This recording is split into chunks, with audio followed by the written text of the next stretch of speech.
Alright,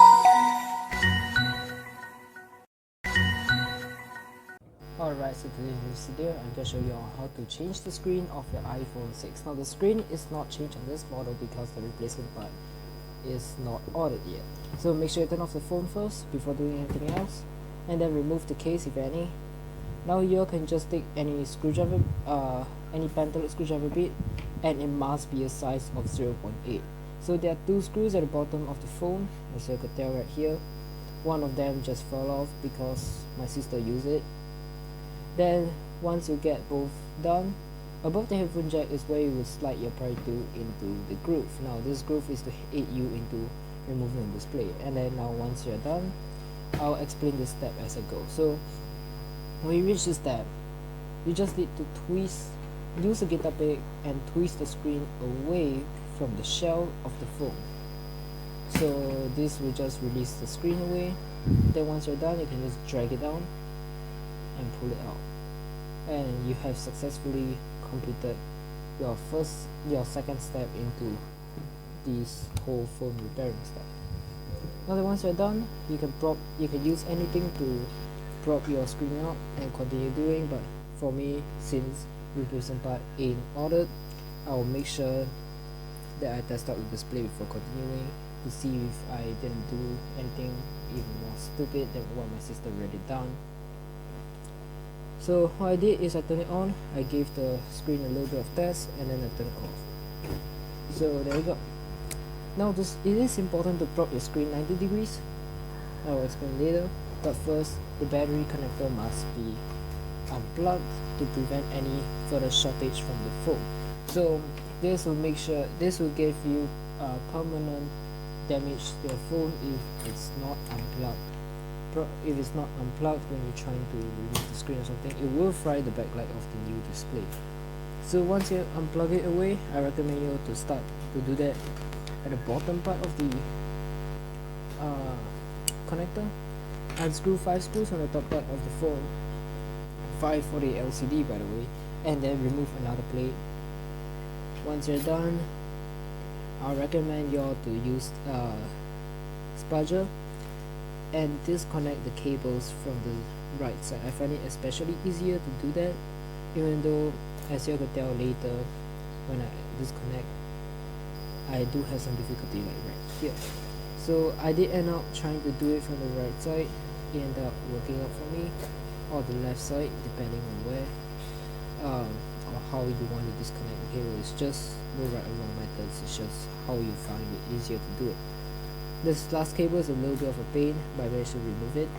The cable above that cable that will last do it is the camera that will last unplug, sorry. So here are all the 4 cables. Don't know why Apple love to have 4 cables on their phones. Probably to deter repair or what, or maybe it's just the design of the phone, since it's a big design in 2014. Then now we've got 6 screws around the display frame that we have to do, and then 1 screw over here, 3 screws in total next to it, like around the Touch ID area, 3 screws in total for the speaker assembly. So what you're gonna do is you're gonna take a spudger.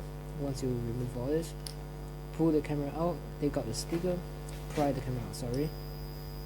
Then now this is the part where you don't want to mess up with a razor blade. You just take a razor blade and then you just stick it in and slowly unstick the adhesive at the use. It's sort of a gentle adhesive, I'll say. It's not too bad for being an adhesive, but I recommend you all to not go too fast, as you might damage the whole assembly in the process.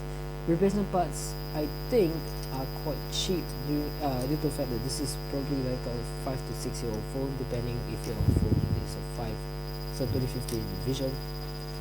So this is the whole assembly. I don't get what is this piece for. This one's the sensor, this one's the 1.3 megapixel front facing camera. I believe it's 1.3, if I don't know anything. Then once you remove the screws for the bracket of the fingerprint scanner, you can unplug it by the right side as it unfolds like a book.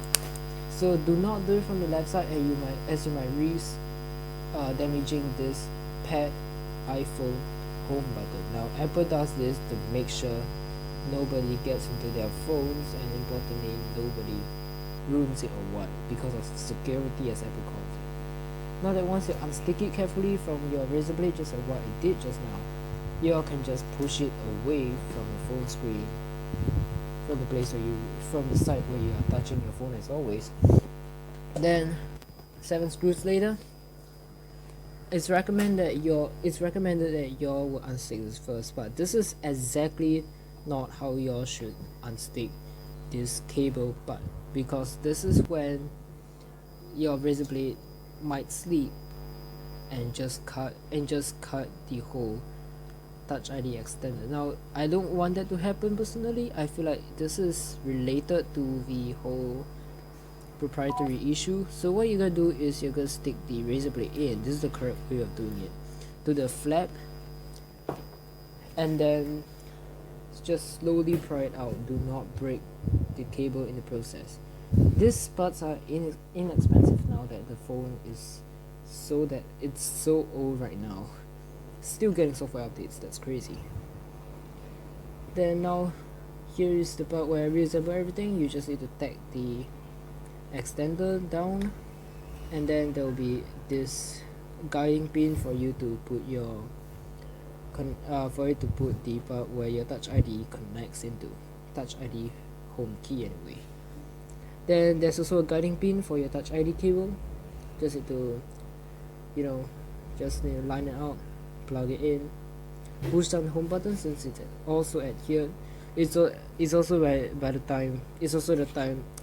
time where you should replace the gasket of your home button, as it might twist and fall, whatever. Then again, another guiding point guides the Touch ID bracket. Once you got the 2 screws in, you can just start with the whole speakers and stuff. I will show you how to deal with the side screws. They do look intimidating for sure, but once you all get to screwing in, which I will explain how to do it, it's not that scary after all as what I thought it was. So what I did is I did some origami paper folding, except this is just electronics that I'm doing on right now. Okay, cherry everything style, just like how he origami his iPhone 7, right?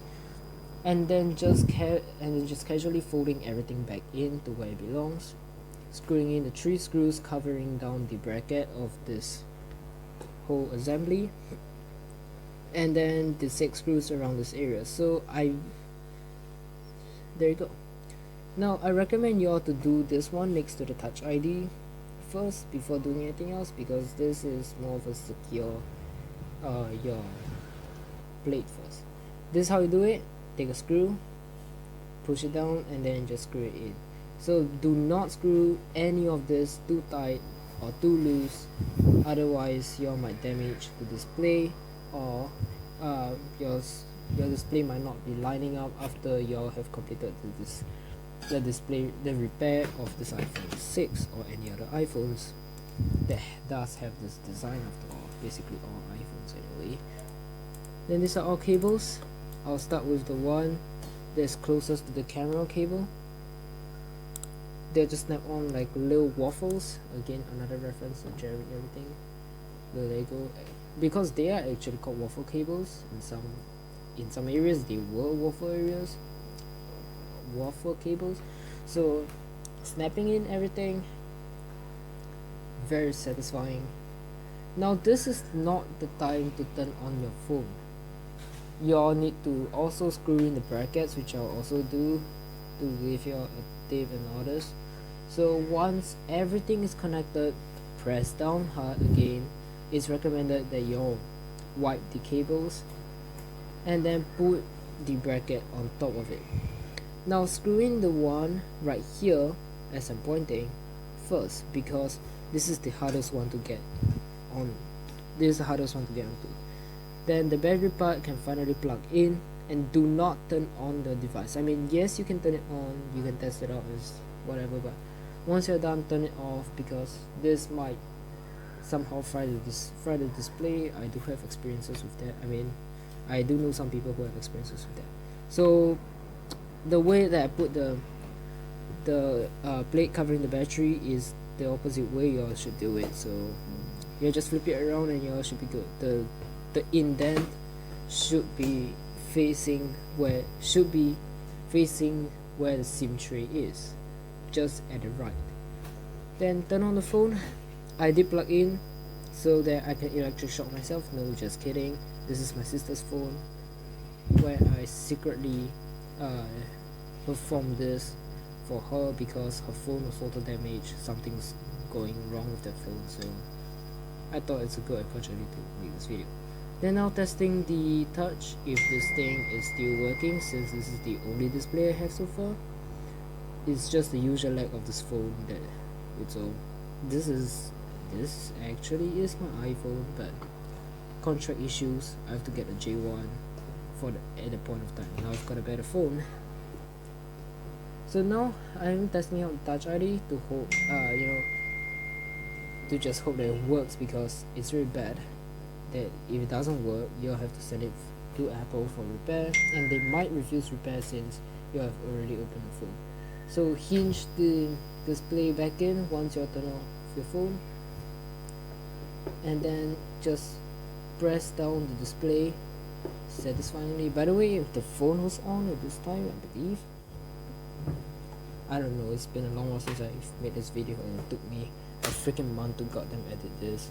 So once everything have clicked into place, just need to screw in 2 screws. I just need to screw in 1 because my sister apparently just lost one somehow. Again, this phone has not been repaired in any way. As said, it's been opened by me. I'm the only person who have opened this phone. This is also a replacement phone by Apple.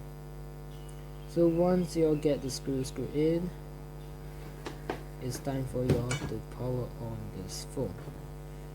Do note that there is a screen protector on this phone though. My sister somehow managed to crack the internal screen. For goodness sake.